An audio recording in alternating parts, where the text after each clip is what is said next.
Hi, I'm Mayor Jeff Schelke today.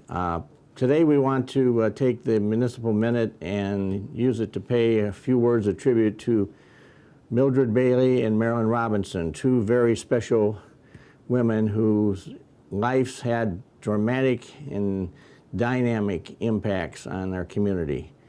We lost both of them this past week. Kind of ironically, almost within the same hour of time, the Batavia Fire Department Rescue Squad responded to both of their homes where, unfortunately, both of them had succumbed to previously long-standing health issues.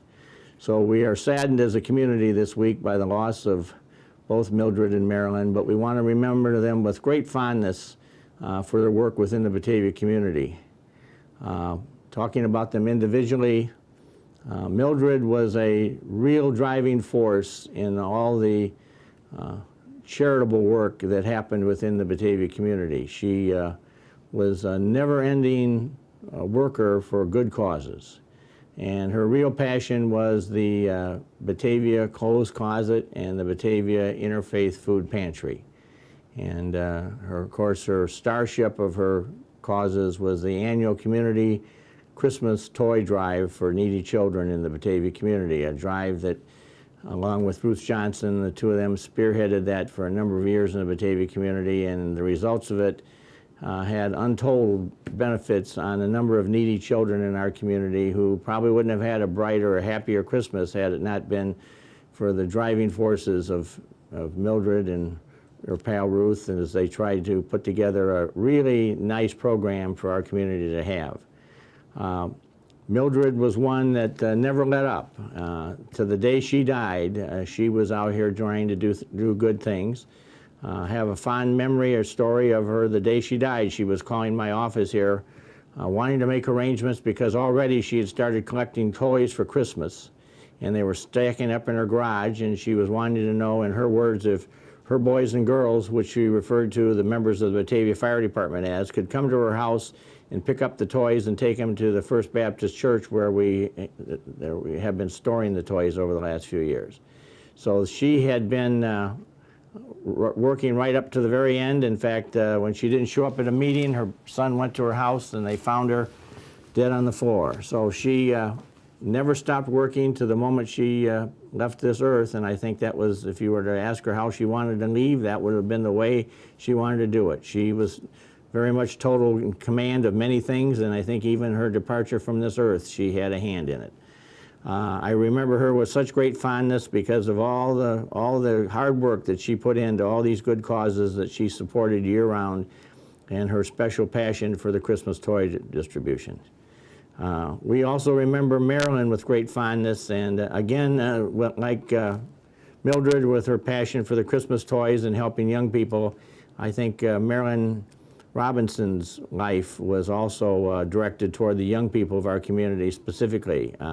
She came to Batavia in 1965 as a teacher at Batavia High School, and during her years there, she built up the business education program to a new height.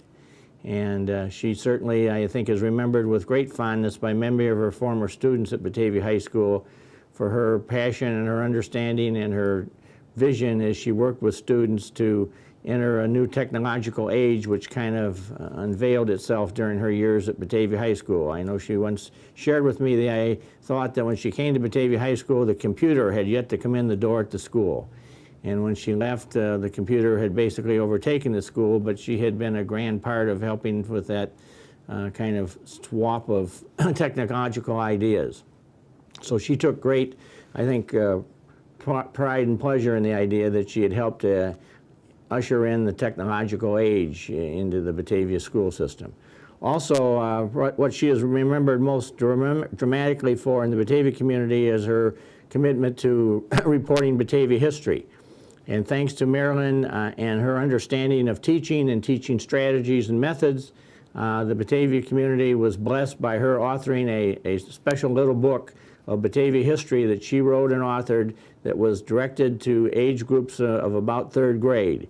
And her idea was that if you could capture the child's imagination and ideas and creativity at that age as far as their interest in history, it would be a passion that they would retain for the rest of their life.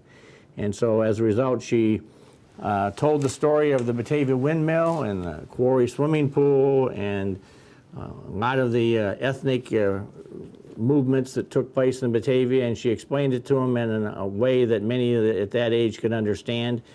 And unlike many other communities that don't even have a local history program in their school system, Maryland kind of pioneered that effort. And again, I think today there's a lot of kids in this community that have gone through our school system that probably truly have a deep-seated understanding of Batavia history and what it's been all about, thanks in large degree to the commitment and passions of Marilyn Robinson. She was a tireless worker also. To the very end, I was just in contact with her the last few days in which she was researching some subjects that had come up. We get inquiries every now and then for people that are interested in various things. And just in the last few days, she had been working with us. We had had an inquiry because former Vice President Fritz Mondale had recently given a talk someplace up in Minnesota, and in which he said that his great-grandfather had come to the United States, immigrated to the United States from Norway, and that when he came here, his first stop was in the Fox River Valley of Illinois. And there was some suspicion that perhaps he had arrived in Batavia. So Marilyn was in hot pursuit trying to research old census documents and old documents of community directories and whatever have you to see if we could potentially identify if Vice President Mondale's great-grandfather had been a Batavia resident. She was never able to confirm it, but she was in hot pursuit, and it's an idea we'll continue to have to research in the days ahead. But both Mildred and Marilyn leave us with a grand legacy. They certainly showed us how to do the right thing at the right place, specifically as it applied to serving our young people. And Batavia today is really a greater and grander community, and will be for generations to come, because of the legacies of these two women and the great and grand work that they did to make Batavia a happier and kinder place for all of us to proudly call our home. We remember Marilyn and Mildred with great fondness, and I'm sure all the community joins with me in the wish that they rest in peace for their great work on behalf of us all. Thank you very much.